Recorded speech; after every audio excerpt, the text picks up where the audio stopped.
So let's read this question. The question says, which one among the following is a far-reaching change in the policy made in India in 1991?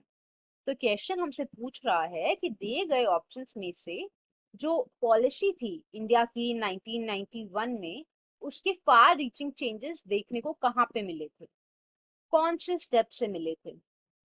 Now the options are A, removing barriers or restrictions set up by the government, which is known as liberalization.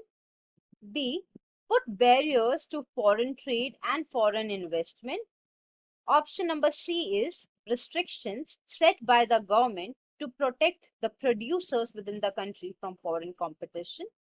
And option number D is by giving protection to domestic producers through a variety of means.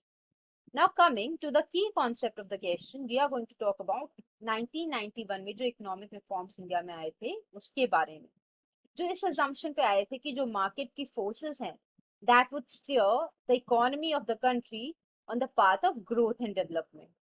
अब Indian economy को open up करने के लिए government ने 3 measures introduce किए थे. ये LPG reforms के नाम से भी जाना जाता है, इकोनॉमिक रिफॉर्म्स ऑफ 1991. इसके अंदर आया था आपका लिबरलाइजेशन, प्राइवेटाइजेशन, ग्लोबलाइजेशन. अब लिबरलाइजेशन का मतलब क्या होता है? रिमूव करना बैरियर्स को और उसके साथ साथ रिस्ट्रिक्शंस को जो कि गवर्नमेंट ने लगाई हुई है. ग्लोबलाइजेशन का वहीं पे मतलब होता है प्रोसेस ऑफ इंटीग्रेशन और interconnection between countries. And privatisation का मतलब होता है प्राइवेट सेक्टर को ओपन अप करना उन इंडस्ट्रीज के लिए जो कि पहले रिजर्व थी सिर्फ गवर्नमेंट सेक्टर के लिए.